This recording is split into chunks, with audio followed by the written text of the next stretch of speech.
இயேசுவின் நாமத்தினாலே நீர் பேசும், நாங்கள் கேட்கட்டும். எங்களை உயிர்ப்பித்து பலப்படுத்தி வழி நடத்தும். இயேசு கிறிஸ்து மூலம் ஜெபிக்கிறேன் ஜீவனுள்ள தகப்பனே. அல்லேலூயா. நல்ல கேளுங்க. உலகத்தில் பாடுகள் உண்டு. பாடு இல்லாத உலகமே கிடையாது. ஏன்னா பிசாசின் காரியத்தில் உலகம் கொடுக்கப்பட்டிருக்கிறது. அதனால் உலகத்தில் இருக்கும் வரை நமக்கு பாடுகள் உண்டு. இந்த பாடுகள் மத்தியிலே நீ பரலோக வாழ்க்கையை இந்த பூமியில் வாழ்ந்தால் இந்த உலகத்து ஜனங்கள் படுகிற உபத்திரவங்களிலும் பாடுகளிலும் நீங்கள் சிக்கிக் கொள்வதில்லை. என்ன சொன்ன?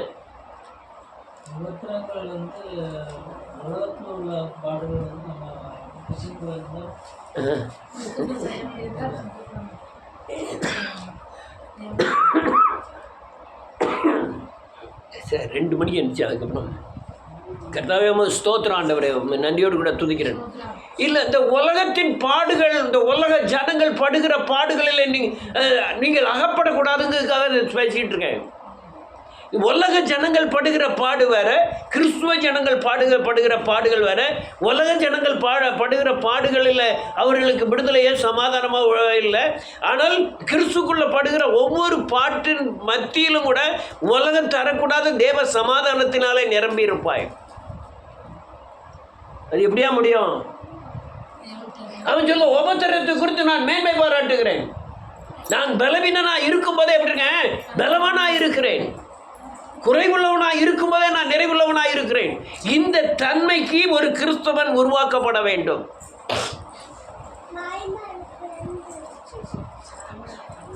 அல்லேலூயா. பணத்தை காட்டிலும், உலகத்தின் மாம்ச இச்சைகளை காட்டிலும், உலகத்தின் புகழை காட்டிலும் நீங்கள் தேவனை மேன்மையாக வைத்தீங்கன்னா இந்த உலக பாடுகள் எதுவுமே உங்களை தொடாது. அல்லேலூயா. நான் பாலைவீடெல்லாம் போய் பேசும்போது சொல்வேன், எவன் பணம் எனக்கு தேவையில்லை, யார் புகழும் எனக்கு தேவையில்லை. நான் பணம் உங்கள்கிட்ட வேணும்னு நினைச்சா தானே உங்களுக்கு தகுந்த சத்தியத்தை நான் பேசணும். நான் உங்கள்கிட்ட பணத்தை எதிர்பார்க்கலையா பேசணும்னா, போட்டு பணத்தை எதிர்பார்க்கலையா. நான் தேவனை போல மாறுவதற்கு தான் நான் முயற்சி பண்ணிட்டு இருக்கேன். அல்லேலூயா. நல்ல கவனிங்க. இயேசுவை போல மாற மாற இயேசுவின் மேலே இருந்த வல்லமை, நீ சொல்லணும் திருப்பி, இயேசுவின் மேலே இருந்த சாயல், இயேசுவின் மேலே இருந்த அதிகாரம் எனக்குள்ள இருந்து இந்த பூமியில் கிரியை செய்யும். என்ன சொன்ன?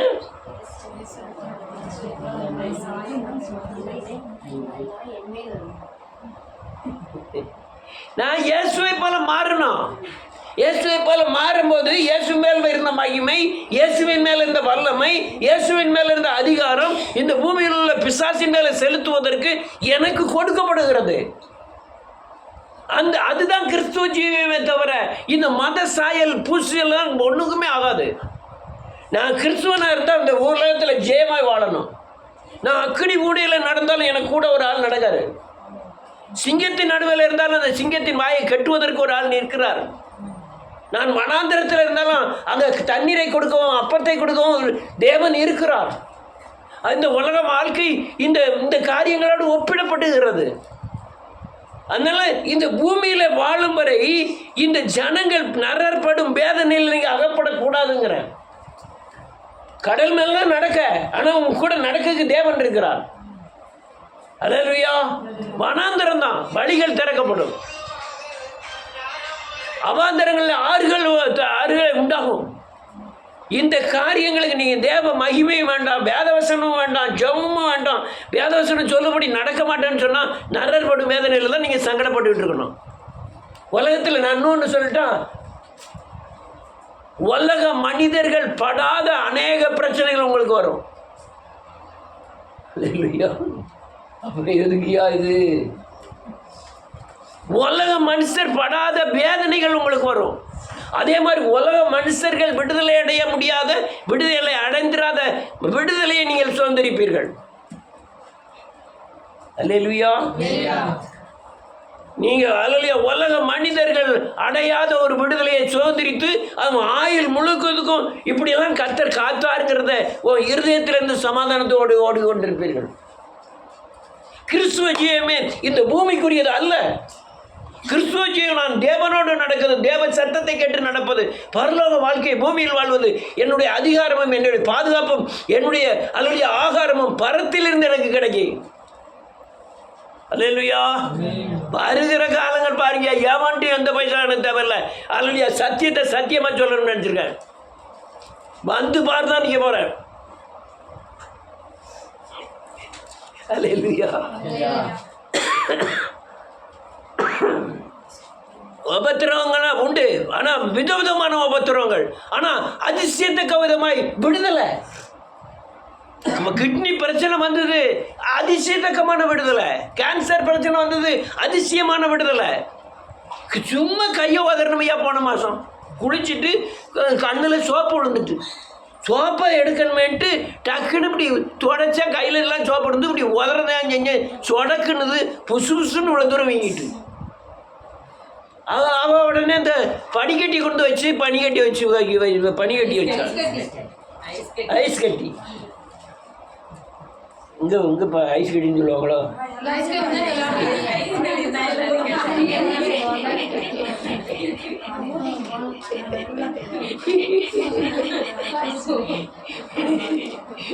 பிறகு எண்ணி வச்சு ஊற்றி பிறகு அதில் உப்பு கட்டி அடித்து பிறம்பு அங்கே இவ்வளோ தட்டி வீங்கிட்டு பிறகு போய் அங்கே 5 கட்டு கட்டியிருக்கேன். ஏன் உங்களால் தான் யார் வீட்டில் உள்ளதுக்கோ நான் ஜமக்க வேண்டியதாக இருக்கு. அல்லேலூயா. 5 கட்டு கட்டியிருக்கேன், அப்படின்னு கை வீங்கிருக்கு. அல்லேலூயா. நான் என்ன சொல்ல வரேன், உங்களுக்கு வர்ற உபத்திரவத்தை விவரித்து சொல்ல முடியாது, எப்படி வந்ததுன்னு சொல்ல முடியாது. அதே மாதிரி எப்படி உங்களை விட்டு அந்த பிரச்சனை போனதுன்னு சொல்ல முடியாது. காற்றையும் காண மாட்டீர்கள், மழையும் காண மாட்டீர்கள், ஆனால் வாய்க்கால்களா பள்ளத்தாக்கெல்லாம் நிரம்பிடும், உலகம் பூரா அழும், நீங்கள் சந்தோஷமா இருப்பீர்கள். கொள்ளை நோய், பஞ்சம், பட்டயம் எல்லாத்துக்கும் நான் பாதுகாப்பேன்னு ஆண்டவர் சொல்லியிருக்கிறாரு. ஆனால் நீங்கள் வேத வசனத்துக்கு உட்பட்டு, அவருடைய சட்டத்திட்டங்களுக்கு உட்பட்டு, கற்பனை கட்டளைகளுக்கு உட்பட்டு நீங்கள் வாழ்ந்தீங்கன்னா அவர் எப்படி இருக்கிறாரோ அதே அபிஷேகம் உங்கள் மேலே ஊற்றப்படும். அவர் இருக்கிற வண்ணமாகவே நீங்கள் இருப்பீர்கள். மனுஷனை பார்ப்பான், ஆனால் பிசாசு உங்க மூலமாய் அவன் தேவனை பார்க்கிறபடியினாலே பிசாசின் கிரியைகளுக்கு நீங்கள் தப்பி வைக்கப்படுவீர்கள். எப்போ தேவ மகிமை உங்க மேல காணப்படும் போது மனுஷனா பார்ப்பான், ஆனா பிசாசு உங்க மூலமா யாரை பார்க்கான்? தேவனை பார்க்கிறான். அசுத்தம் ஆவிக்கும் உன் மேலேயோ உங்க குடும்பத்து மேலேயோ எந்த அதிகாரமும் இருக்காது. ஆனால் நீ யாரை போய் மாற வேண்டியிருக்கு? இயேசுவை போல மாறணும். உன்னை பலப்படுத்துவார், உன்னை சீர்படுத்துவார், ஸ்திரப்படுத்துவார், நிலைநிறுத்துவார், உன்னை பூமியில நிலைநிறுத்துவார், சகல ஜனங்களிலும் மேன்மையாக வைப்பார். இவன் மேன்மையாக வைப்பார்னா எல்லாரும் என்ன நினைச்சாங்க? ஓ தரப்போறார் போல் இருக்கு. எல்லாம் மைண்டு பூரா எங்க இருக்கு? என் துட்டுல தான் இருக்கு. ஆசீர்வாதம்னா என்ன தெரியுமா? ஆசீர்வாதம்னா டெங்குப்பட்டி நிறைய நகையை குவிக்கிறதோ பணத்தை குவிக்கிறதோ ஆசீர்வாதம் கிடையாது. எனக்கு சொல்லுங்க, எனக்கு ஒண்ணுமே இருக்காது. எல்லா உலகத்துல இருக்கிறவனுடைய சந்தோஷம் எப்படி இருக்கோ அந்த சந்தோஷத்தை எனக்கு இருதயத்துல இருப்பதுன்னா எனக்கு ஆசீர்வாதம். நான் ஒன்றுமில்லாத இருந்தும் எல்லாம் உடையவனாக இருக்கிறேன். அதனால இந்த காரியங்களை தெளிவாக புரிஞ்சுக்கிடுங்க. இயேசுவை போல மாறினா, இயேசுவின் சாயலை போல மாறினா, தேவன் மேலே இருந்த மகிமையும், தேவன் மேலே இருந்த அபிஷேகமும், தேவன் மேலே இருந்த அதிகாரமும் எனக்கு கொடுக்கப்படும். அதுக்கு தான் அந்த பூமியில் பாடுகள். வாசிப்போம். ஒடுவெதிர்வின் புஸ்தகம் 5ஆவது அதிகாரம்.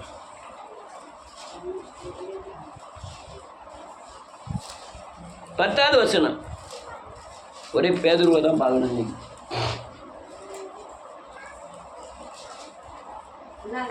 கிறிஸ்து இயேசுக்குள் நம்மை தமது நித்திய மகிமைக்கு அழைத்தவராய் இருக்கிற சகல கிருபையும் பொருந்திய தேவன் தாமே கொஞ்ச காலம்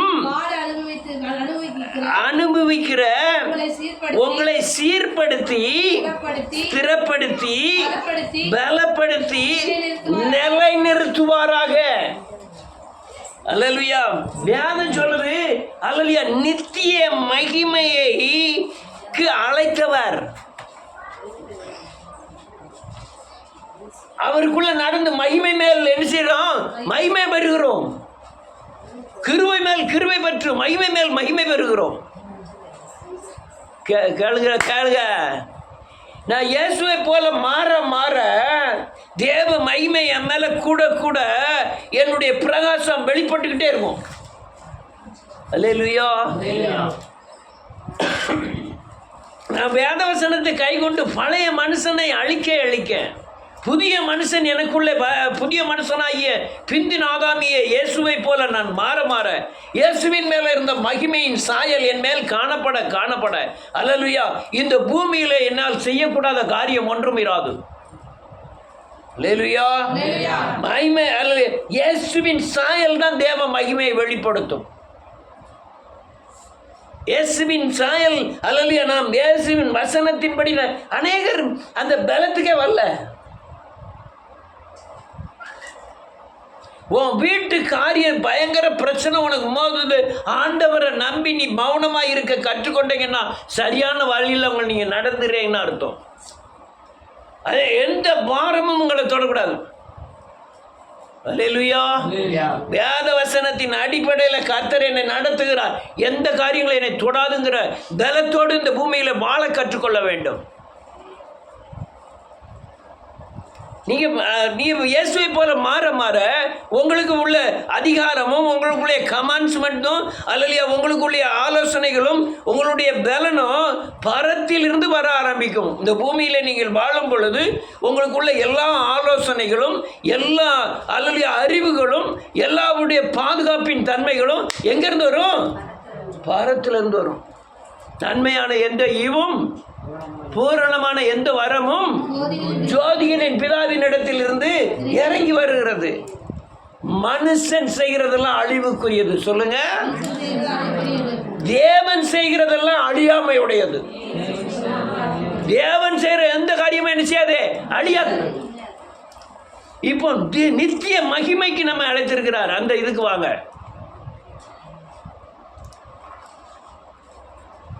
நல்ல கணங்க. நீங்கள் 100 வருஷம் பூமியில் வாழ்கிறீங்க.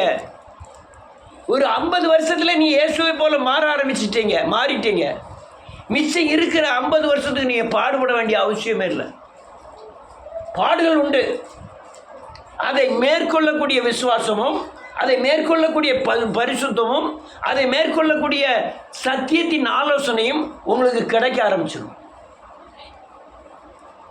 ஆனால் நீங்கள் அந்த 50 வருஷத்துக்குள்ள 100 வருஷத்தில் 50 வருஷத்துக்குள்ள நீங்கள் உருவாக்கப்பட்ட, நீங்கள் 25 வருஷத்தில் நீங்கள் உருவாக்கப்பட்டு சத்தியத்துக்கு இணங்கி வேதவசனத்துக்கு இணங்கி அல்லது சட்டத்திட்டத்துக்கு இணங்கி நடந்து இயேசுவை போல மாற்றிங்கன்னா 25 வருஷத்துலேயே மாற்றிங்கன்னா 75 வருஷமாக இந்த பூமியில் எந்த பிரச்சனையும் உங்களை மேற்கொள்வதில்லை. யாராவது புரியலைன்னா கேட்டுக்கிடுங்க. ஜீவனை கொடுத்து சொல்லிக்கிட்டு இருக்கேன்.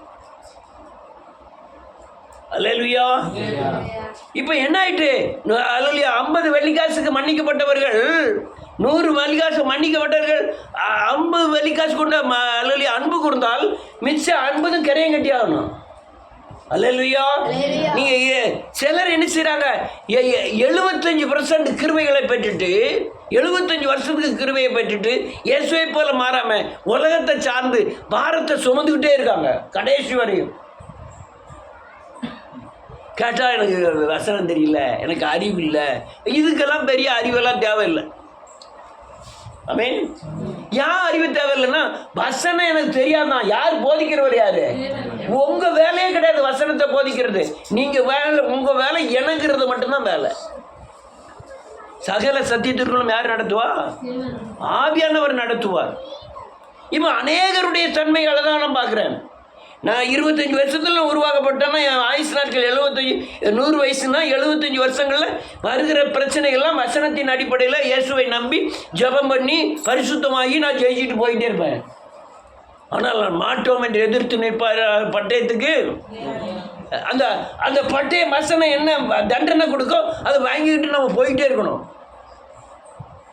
அதுக்காக தான் சொல்றேன், நீங்கள் வேத வசனத்தின்படி நடந்து இயேசுவை போல மாறி அந்த மகிமையின் சாயலை நீங்கள் பெற்றுக்கணும். அப்போ தான் நீங்கள் தேவனுடைய ராஜ்யம் உங்களுக்குள்ள வரும். இது உலகத்தில் எந்த வாயை திறந்து நீங்கள் சொல்லுகிற எல்லா காரியமும் நடக்கும். அல்லேலூயா. அந்த சர்ச்சிற்கு அநேக காரியம் வாய் திறந்து சொன்ன காரியம் பூரா நடந்தது. கடைசியில் இவரவையும் சொல்லி பண்ணா பர்னபாஸ் பிரதரை இவர் போயிடுவார் அப்படின்ட்டேன், போயிடும் செஞ்சுட்டார். அல்லேலூயா. வாசிக்கலாம் 10:5 இல்லை 5:10 1 பேதுரு 5:10 கிறிஸ்து இயேசுவுக்குள் நம்மை நித்திய மகிமைக்காக அழைத்தவராய் இருக்கிற சகல கிருபை பொருந்திய தேவன் தாமே. அல்லேலூயா. இந்த மகிமையின் சாயல் எப்போ வருதான்? அல்லேலூயா. தாழ்த்தும் போது வருது. என்ன செய்யும்போது? கிருபை யாருக்கு தராரு? தாழ்த்தும் போது. அல்லேலூயா. நல்ல கிறிஸ்துவ ஜீவியம் உன்னதமான ஜீவியம். உங்களுக்கு 10 வருஷம் ஜெயிலில் போட்டாலும் 10 வருஷம் போகிறதே தெரியாது. இந்த பைபிள் ஆவியானவரோட ஐக்கியம் இருந்தாங்கன்னா உங்கள் வீட்டு பாடுகள் உங்களை தொடுவதில்லை, உலக அவமானம் உன்னை தொடுவதில்லை. இயேசுவோடு இருக்கிற வாழ்க்கை இருந்தா. அல்லேலூயா. இயேசுவோடு இருந்த வாழ்க்கை இருந்தா இந்த உலகத்தில் உள்ள சாவுக்கு பயப்பட மாட்டேங்க. இயேசுவோடு வாழ்கிற வாழ்க்கை இருந்தா இந்த உலகத்தில் பணம் இல்லையே, அவன் இப்படி அவமானவன் பேசிட்டானே, அந்த இதுக்கெல்லாம் பயப்பட மாட்டேங்க. அடுத்தல வேதம் சொல்லுது, தேவன் தாமே கொஞ்ச காலம் பாடுகள் உண்டு. அல்லேலூயா. என்ன கொஞ்ச காலம் இந்த உலகத்தில் பாடு உண்டு. தேவ சித்தம் செய்து சொல்லுங்க, சித்தத்திற்காக நாம் பாடு அனுபவிப்பதே நன்மை செய்து பாடு அனுபவிப்பதாகும். அல்லேலூயா. என்ன சொன்ன? நன்மை செய்து பாடு அனுபவிப்பதாகும். நீ மற்ற ரூபா கொடுக்குறதோ, ஒரு ஆளுக்கு சாப்பாடு வாங்கி கொடுக்குறதோ, துணி வாங்கி கொடுக்குறதோ, அது மூலமாக அந்த பாடுகளை விட தேவனுடைய வழிகளின்படி நடந்து தேவனு நன்மை செய்து, அல்லேலூயா, தேவ சித்தத்தின்படி செய்து அந்த பாடு அனுபவிக்கிறீங்களா, அதுதான் பாடுகள். அல்லேலூயா. நான் அப்படி சொன்னேன், நம்மளை இப்படி இருந்தேன், அப்படி சங்கடப்பட்ட வச்சோம்னா அது எதுக்கு பாடுபட்டேன்? என் சுயம் உடைக்கப்படுவதற்காக பாடுபட்டேன். என் முரட்டு சுவாபம் மாறுவதற்காக பாடுபட்டேன். தேவ சித்தத்திற்காக சிறையில் இருந்தாங்க. அது தேவனுக்காக படுகிற பாடுகள். நமக்காக படுகிற பாடுகள் நிறைய உண்டு. ஆமென். நான் பாடுகளை பற்றி ஒரு இடத்துல பேசிக்கிறேன். கிறிஸ்துவ ஐயா, நானும் அப்படி தான் ரொம்ப பாடுபட்டேன். ஆலங்குளத்தில் 3 வருஷம் இருந்தேன். வேலைக்கு போகக்குள்ளே நான் பட்ட பாடு இருக்கேன். காலம் 9 மணிக்கே எந்திரிச்சு போகணும். எங்கே மாட்டாத்தில் வேலை வைக்காரு, கவர்மெண்ட் வேலை. அவர் சொன்னார், நான் இந்த ஊரில் போய் பாடுபட்டேன், அந்த ஆவடையின் ஊரில் போய் என்னை தூக்கி போட்டாங்க. அங்கேருந்து அங்கே போகிறதுக்குள்ளே எனக்கு பயங்கரமான பாடுகள். மாதம் வந்தோடனே ரூபா எண்ணிருவான்ட்டா சடான்னு. இப்போ நம்ம படுகிற பாடுக்கு யார் சடன்னு எண்ணுதா? அவரு நீ என்ன பிரதர் பாடுபட்டிய? நானும் தான் பாடுபட்டேன் பேசினார் ஒரு நாள். அல்லேலூயா.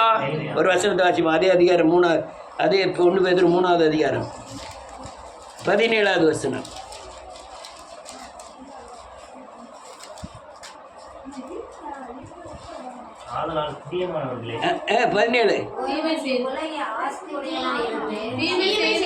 தீமை செய்து பாடு அனுபவிப்பதிலும் சித்தமானால்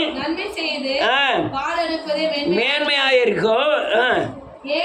எதுக்குன்னா சேர்க்கும்படி அநீதி உள்ளவர்களுக்கு பதிலாக நீதி உள்ளவராய் பாவங்களின் நிமித்தம் ஒரு தரம் பாடுபட்டார். மாம்சத்திலே கொலையுண்டு. நல்ல காணுங்க. இதுதான் நம்ம காரியத்தில் நம்ம பாடு அனுபவிக்க காரியம். மாம்சம் சாகணும், சொல்லுங்க, ஆவி எழும்பணும். இதுக்காக படுகிற பாடுதான் பெரிய பாடு. இல்லையா? மாம்சம் என்ன செய்யணும்? சாகணும். செத்து ஆவியில எழும்பணும். சோர்வு இல்லையா, வீடு இல்லை, இதெல்லாம் உங்களுக்கு கூடவே என்ன செய்யப்படும்? தேவனுடைய ராஜ்யத்தின் நீதியும் மற்றதெல்லாம் உனக்கு கூடவே கொடுக்கப்படும்யா. ஆனால் இந்த அல்லேலூயா, இந்த பாடு அனுபவிக்காமல், என்ன பாடு? மாமிசத்துல கொல்லுக்குண்டான பாடுகள் அனுபவிக்காமல், மாம்ச தேவைக்கான பாடுகள் அழிவுக்குரியது. என்ன சொன்னேன்? மாம்ச கொல்லுவதற்குண்டான பாடுகளை அனுபவிக்காமல் மாம்சம் வாழ்வதற்காக பாடுபடுதோம்ல, அது பாடுகள் அல்ல. நீ மாம்சத்தை கொன்னா மாம்ச தேவைகள் எல்லாம் யார் சந்திக்க போறா? அவர் சந்திப்பாரு. அதான் தேவனுடைய ராஜ்யம், அவர் நீதி. இதுக்கு நான் பாடுபடுறேன். எதுக்கு பாடுபடுறேன்? எனக்காக தான் நான் பாடுபடுறேன்.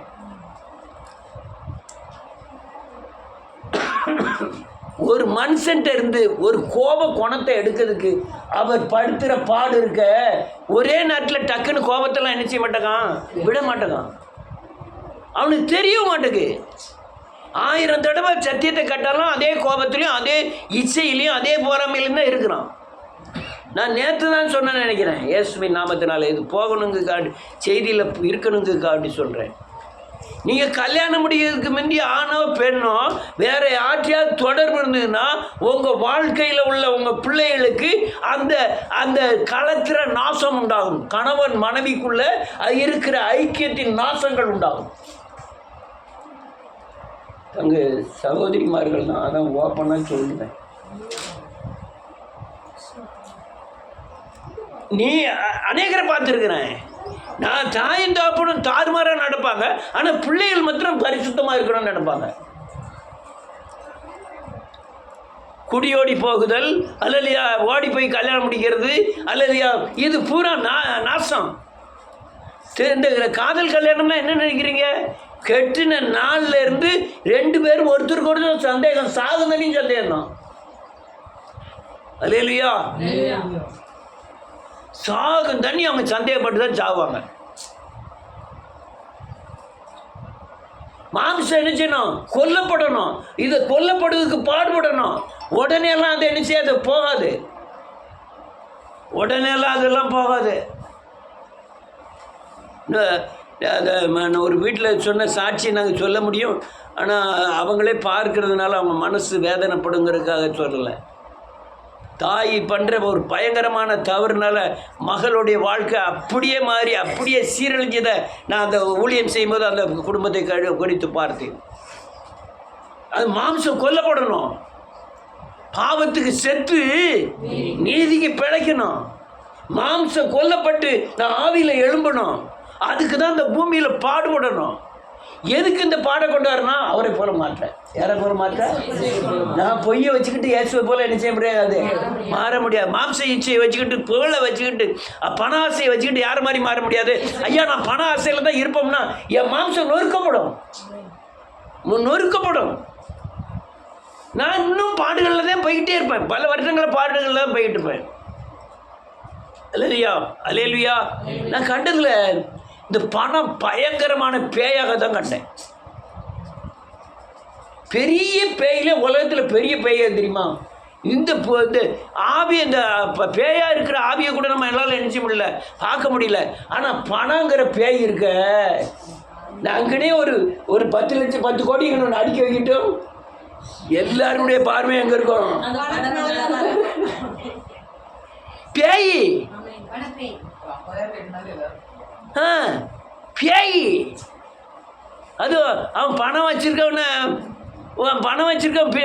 பேசுனா நீதின்னு நினைக்கிறான். பணம் வச்சிருக்கவன் உண்மையாக பேசுவான்னு நினைக்கிறான்.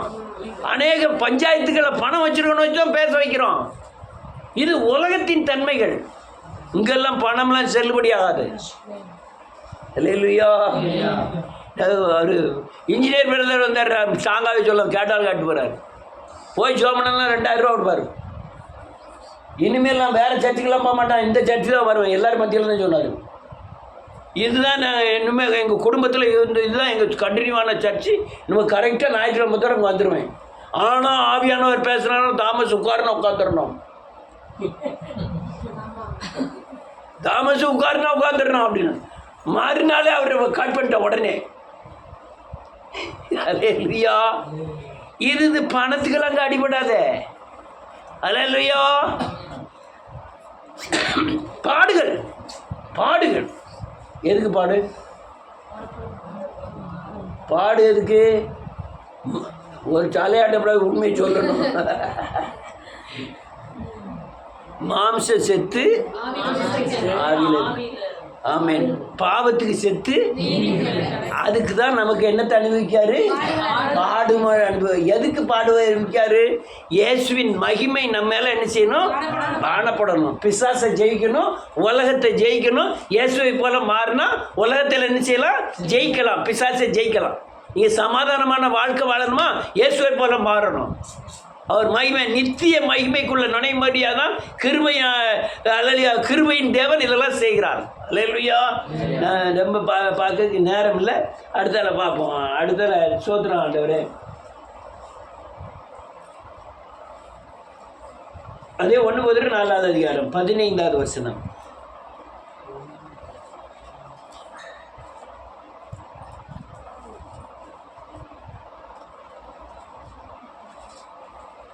ஆச்சிய 4:15. ஒருவனும் கொலைபாதகனாவது, திருடனாவது, பொல்லாங்கு செய்தவனாவது. அவர் என்ன சொல்றாரு?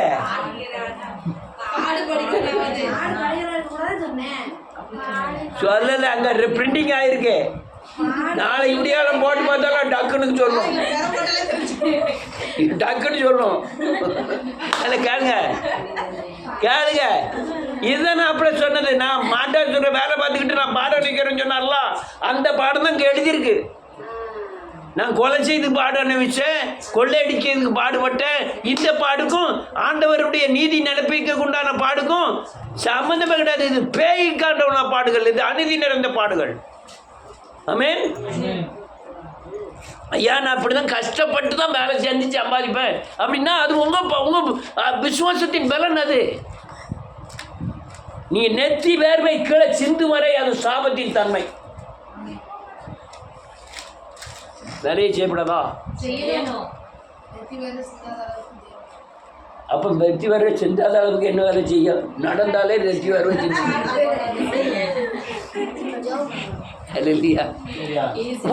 ஒரு ஜான் வயிற்றுக்காக பிரயாசப்பட்டு வயிற்றை நிரப்ப போறீங்களா?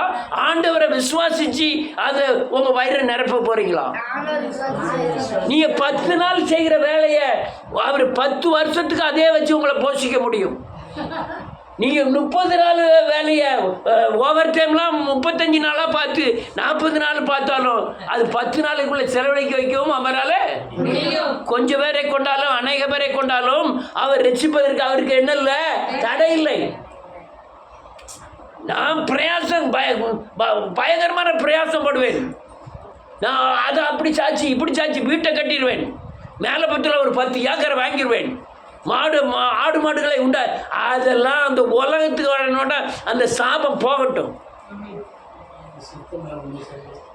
சிம்பிளா வேலை பாருங்க, தேவனை அதிகமாக சேவிங்க, மற்ற காரியங்களை அவர் பார்த்துக்கிடுவார். எப்படியா பார்த்து எனக்கு தெரியாது. தேவனை சார்ந்து இருக்கவங்க அல்லையா, காக்கை குஞ்சுகளுக்கும் அவர் என்ன செய்யறார்? உணவளிக்கிறார். கல்லுக்குள்ள இருக்கிற தேரைக்கும் அவர் என்ன செய்யறார்? ஆனால் நீ இயேசுவை தொடாம அந்த பிசாசாகிய பணத்தை தேடி போனா இயேசுவை பூரணமா நீங்க சேவிக்க மாட்டீங்க. நான் தெருக்கல்ல பார்க்கிற பயங்கரமான அநியாயம் தான்.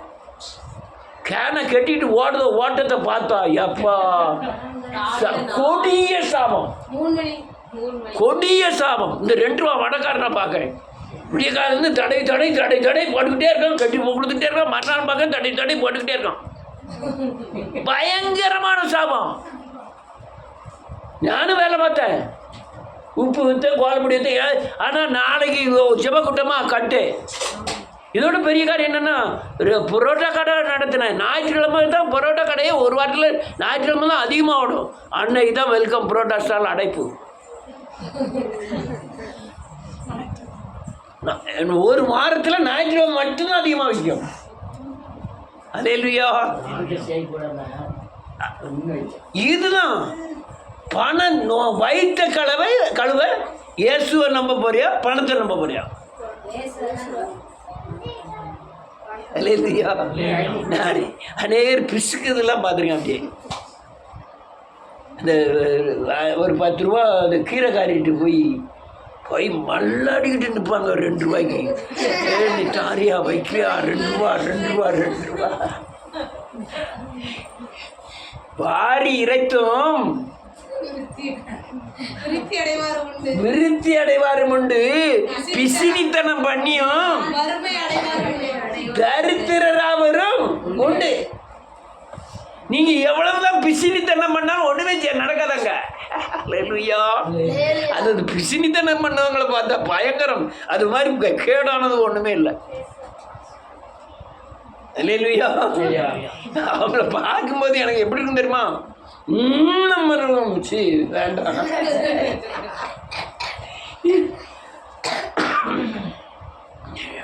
டீ கடையில் போய் ஒரு டீ குடிச்சிட மாட்டாங்க. டீ கடையில் போய் ஒரு வடையை சாப்பிட மாட்டாங்க. இனி யாராவது போனவங்க ஒரு 2 வடையை சாப்பிடணும்னா 4 வடையை சாப்பிடுவாங்க. இல்லை அவர் துட்டில் எரிஞ்சு விடலாம். ரைட். அதே 1 பேதுரு 4வது அதிகாரம் 1-2 வாசிக்கலாம். இப்படி இருக்க கிறிஸ்து நமக்காக மாம்சத்திலே பாடுபட்டபடியினால்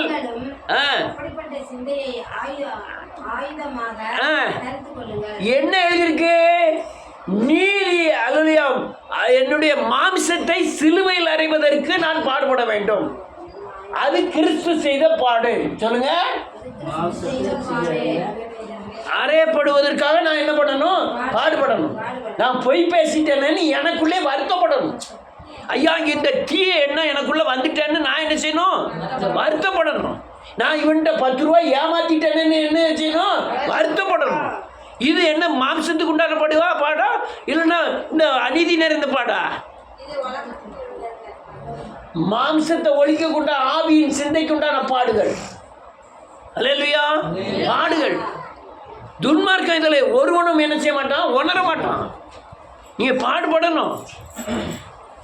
அல்லேலூயா. அநீதி நிறைந்த உலகத்தில் நீதியாக நடக்கிறது கஷ்டம்தான். ஆனால் நீதியாக நடக்கும்போது தான் ஆவியானுடைய அல்லேலூயா பலனும் ஆலோசனையும் பாதுகாப்பும் உங்களுக்குள்ள விளங்கும். நீங்கள் அநீதியை செய்து பரிசுத்த ஆவியானுடைய பாதுகாப்பை பெற்றுக்கொள்ளணும்னா முடியாத காரியம். அல்லேலூயா. நீங்க நீதியா நினைக்க பாடுகள் தான். ஆனா யார் சப்போர்ட் கிடைக்கும்? தேவ சப்போர்ட் கிடைக்கும். அடுத்த என்ன இருக்கு? ஏனென்றால் ஆமென் மாம்சத்தில் இருக்கும் காலம் வரைக்கும் ஆமென் ஆமென் நீ பாவங்களை விட்டோ இருந்திருந்தால் தேவ சித்தத்தின்படி நடந்துகிட்டே இருப்பாய். அல்லேலூயா. பாடுதான். அல்லேலூயா. இன்னொரு வசனத்தை வாசிக்க கொஞ்சம் வேகமாக முடிச்சிருவான். 1 கொரிந்தியர் 10வது அதிகாரம் 1வது அதிகாரம் 2 வசனத்தை சொல்லி முடிச்சிருந்தேன். மணி ஆகுது நேரம்.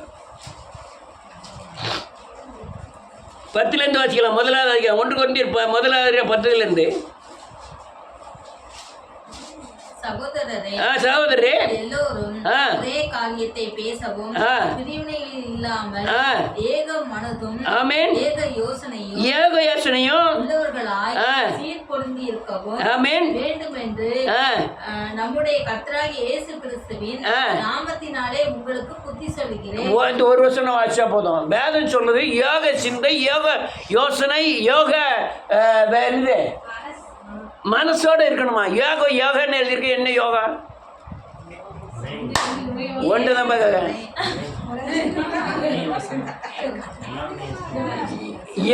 யோகன்னு என்ன எழுதிருக்கு?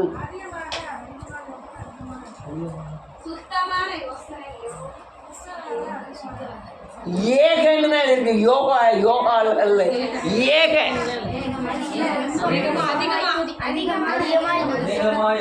அதிகமான என்ன அர்த்தம்?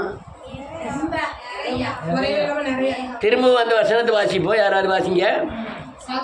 சகோதரரே, ஆமென், பேசவும் பிரிவினை இல்லாமல் ஏக மனதும் யோக யோசனையும் உள்ளவர்களாய் சீர்ந்து இருக்க வேண்டும். ஆமே, வேதம் என்ன சொல்லுது? அல்லேலூயா. நீங்கள் பிரிவினை இல்லாதவர்களாய் ஒரே காரியத்தை பேசணும், ஒரே காரியத்தை நினைக்கணும், ஒரே இயேசுவை போல மாறணும், ஒரே இயேசுவின் சிந்தனை இருக்கணும். நான் பேசுகிற இயேசுவின் சிந்தனை உங்களுக்குள்ள வரணும். உங்களுக்குள்ள இருக்கிற இயேசுவின் மனசு எனக்குள்ள இருக்கணும். நான் என்ன இயேசுவை பற்றி பேசுகிறேன்னா அதே மாதிரி நீங்கள் இயேசுவை பற்றி பேசணும். இதுதான் என்னது? ஏக சிந்தனை. இதில் சீர்படுத்தணும். என்ன சீர்படுத்தணும்? நான் நினைக்கிறதா நீங்கள் நினைக்கணும், நீங்கள் நினைக்கிறதா நான் நினைக்கணும். சோறு ஆகிட்டா இல்லைன்னு இப்போ என்ன செய்யக்கூடாது. அது யோக சிந்தனை இல்லை, அது என்ன சிந்தனை? வயிற்று போய் சிந்தனை. அல்லேலூயா. சொல்லுங்க. யோக சிந்தனை என்பது, ஏக சிந்தனை என்பது ஒருவருக்கொருவர் பிரிவினை இல்லாமல் தேவன் என்ன நினைக்கிறாரோ அப்படியே ஒருவருக்கொருவர் நினைப்பதே சீர்பொருந்தினதின் அடையாளம். நான் பேசுறதா நீங்க பேசணும். அல்லேலூயா. நான் சிலுவை உபதேசத்தை குறித்து பேசுறேன், நீங்களும் அதை குறித்து என்ன செய்யணும்? நீங்க போய் அங்க போய் நின்றுட்டு ஆசீர்வாதத்தை குறித்து என்ன செய்யக்கூடாது. நான் ஆசீர்வாதத்தை குறித்து பேசுறேன். அபிஷேகம் தான், வேதவசனம் தான், பரிசுத்தம் தான் ஆசீர்வாதம் பேசுறேன். நீங்க போய் அங்க ஆடுதான், மாடுதான், சொத்து தான் ஆசீர்வாதம்னு, அது ஏக சிந்தை, ஏக யோசனை அல்ல. சத்தியத்தின் ஆலோசனை எனக்கு வெளிப்படுத்துகிற காரியம் தான் உங்களுக்கு என்ன செய்யணும்? மாற்றி வெளிப்படுதுன்னா அது சீர்பொருந்தலைன்னு அர்த்தம். நீங்கள் எழுப்புதலில் இருந்துக்கிட்டு நான் பேசுகிற ஆலோசனைக்கு விரோதமாக எங்கே பேசினாலும் அது தேவனோடு என்ன செய்யலை. ஏன்னா நான் தேவன்கிட்ட ஐக்கியப்படுவதற்காக உங்களை பேசுகிறேன். அதே சிந்தை தான் உங்களுக்குள்ளே என்ன செய்யணும்? இருக்கணும். இல்லைன்னா நீங்கள் சீர்படுத்தலைன்னு அர்த்தம். அடுத்தால ஒரு வசனத்தை வாசிடுவோம். அதே 1 Corinthians 4:5.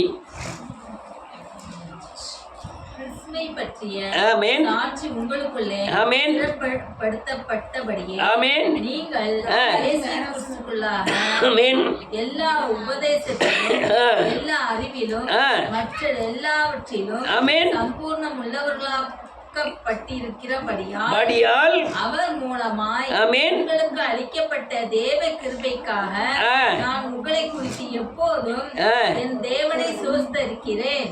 என்ன சொல்லுது? நீங்க நான் சிறப்பட வேண்டுமானால் சொல்லுங்க, கிறிஸ்துவின் சாட்சியின் மூலமாய் வழங்க வேண்டும். அது என்னையா? கிறிஸ்துவை பற்றி. இயேசு மரித்து அடக்கம் பண்ணப்பட்டு உயிர்த்து எனக்குள் இருக்கிறார். அவர் தான் சாட்சி. எனக்கு சாட்சி என்னது? கிறிஸ்து எனக்குள்ள இருக்கிறார். 3 திரித்துவ தேவனில் ஒருவர் யாரு? கிறிஸ்து. அவர் எனக்குள்ள இருந்து யார் மாதிரி மாத்துறாரு? இயேசு. அதுதான் சாட்சி. இயேசுவை போல எவ்வளவு தூரம் மாறி இருக்கணும், அதுதான் என்னது? சாட்சி. அந்த சாட்சி எனக்குள்ள இருக்கு. அடுத்த வசனம் 5வது வசனம் என்ன சொல்லுது?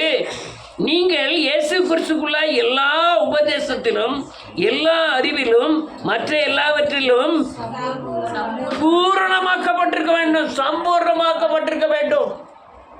அல்லேலூயா. அதுதான் சாட்சி. அதுதான் அல்லேலூயா. நன்றியோடு கூட துதிக்கிறேன். அதுதான் நீங்க சிறப்பட்டதின் அடையாளம். உங்களை பார்க்குறவங்க இயேசுவை பார்க்கணும்.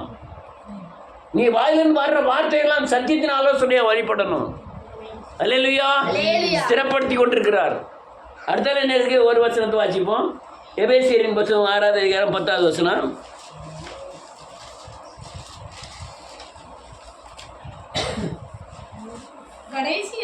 கடைசியாக சகோதரரே, இல்லை, எபேசியர்னா எபிரேயர் எடுத்து வச்சிருக்கேன். ஒரு நிமிஷம். கடைசியாக சகோதரரே, கர்த்தரிலும் வேதம் சொல்லுது, கர்த்தரிலும் அவர் சத்துவத்திலும் வல்லமையிலும் பலப்படுங்கள். அல்லேலூயா. அதுல அவர் யார் என்ன செய்வாராம்? பலப்படுத்துவார். நம்மளை என்ன செய்வாரு? எண்ணத்துல பலப்படுத்துவாராம். அல்லேலூயா. நன்றியோடு சத்தியத்தில் பலப்படுத்துவார். சொல்லுங்க.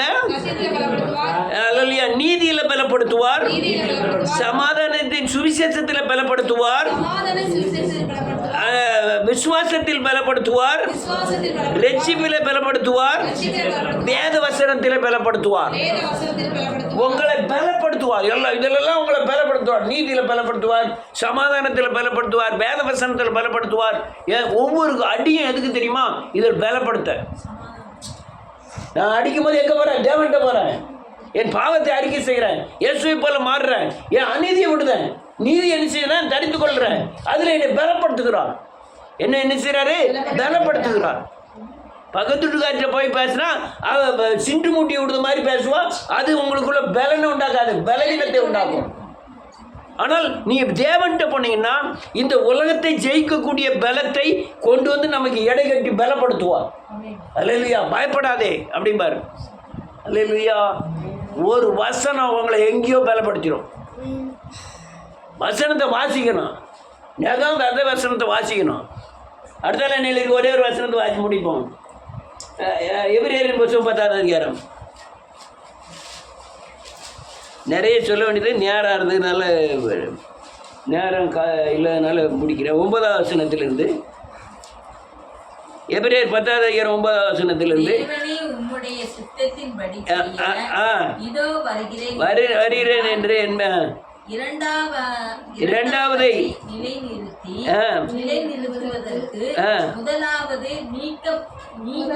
நீக்கி போடுகிறார்.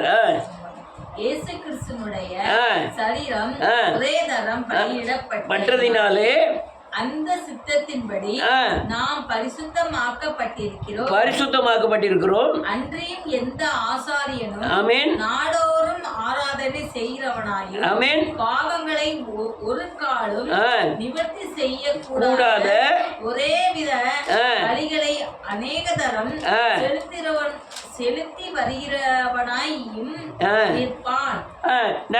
உங்களை நிலைநிறுத்த என்னது? அசையாதபடி நிற்க. என்ன செய்ய? நிலைநிறுத்த. அசையாதபடி ஒரே இடத்துல நிற்க. எந்த ஒரே இடத்துல நிற்க? இந்த பூமியில பிசாசை ஜெயித்து, பாவத்தை ஜெயித்து, சாபத்தை ஜெயித்து, இந்த இந்த பூமியில நிலை நின்று நாம் பரலோக ராஜ்யத்திற்குள் பிரவேசிக்க நிலைநிறுத்த என்ன செஞ்சாராம்? ஆசாரியன் ஒவ்வொரு நாளும் ஒவ்வொரு பாவங்களை மன்னிக்க கூடாத இரத்தத்தை கொண்டுட்டு ஒவ்வொரு நாளும் பலிபீடத்துக்கு போறார். ஆனா இவர் அப்படி இல்லை. இவர் ஒரு தரம் பலியிடப்பட்டு சொந்த இரத்தத்தினாலே போகிறார். அல்லேலூயா. என்ன எழுதியிருக்கு அடுத்த வசனம்? இவரோ பாவங்களுக்காக ஒரே பலியை செலுத்தி தேவனுடைய வலது பட்சத்தில் உட்கார்ந்து ஆமென் இனி தம்முடைய சத்துருக்களை தமது பாதப்படியாக்கி போடும் வரைக்கும் ஆமென் காத்துக் கொண்டிருக்கிறார். நல்ல காண்க. உலகத்தை ஆளுகிற எல்லா சத்ருவின் பிசாசின் கிரியைகள் எல்லாம் அவர் பிசாசின் தலையை நசுக்கி ஜெயிச்சிட்டார்.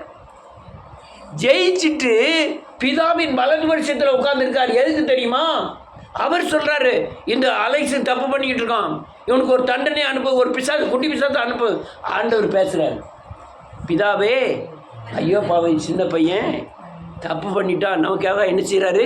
மறுத்து வச்சு இவன் நாளைக்கு பாவத்தை அறிக்கை செய்து என்கிட்ட வந்து நீதியை பெற்றுக்கிட்டு அல்லது விசுவாசத்தை பெற்றுக்கிட்டு அந்த பிசாசை கால்களால் இவன் மிதிச்சு போடுவான். அந்த நான் என்ன செய்கிறேன்? பரிந்து வலது வருஷத்தில் உட்காந்துக்கிட்டு இருக்காரு. எவ்வளோ வருஷமாக உட்காந்துக்கிட்டு இருக்காரு? 2000 வருஷமாக இந்த பூமியில் உட்காந்துக்கிட்டு இருக்காரு. எங்க பரலோகத்தில் உட்கார்ந்துட்டு இருக்காரு. எதுக்காக?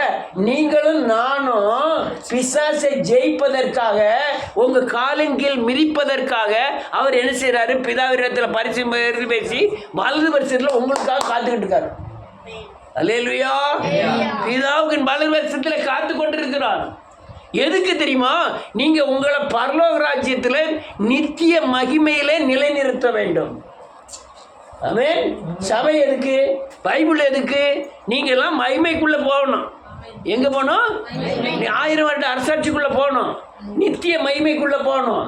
அதுக்காக தான் சபை இருக்குது, வேதவசனம் இருக்குது, இயேசுநாதர் மரித்தது உயிர்த்தது எல்லாம் 1000 வருட அரசாட்சியில் இந்த ஆத்மா போய் நிற்கணுங்கிறதுக்காக தான். அல்லேலூயா.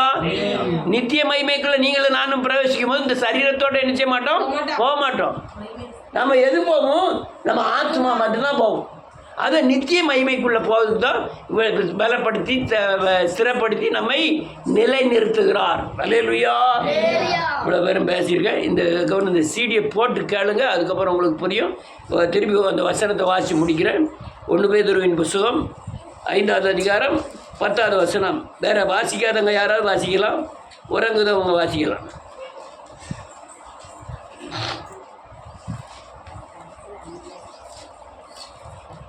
1 பேதுரு 5வது அதிகாரம் 10வது வசனம்.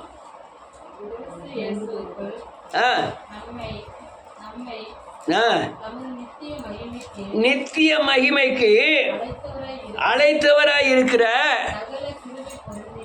சகல கிருபை பொருந்திய தேவன் தாமே கொஞ்ச காலம் பாடு அனுபவிக்கிற உங்களை சீர்படுத்தி ஸ்திரப்படுத்தி பலப்படுத்தி நிலை நிறுத்துவார்.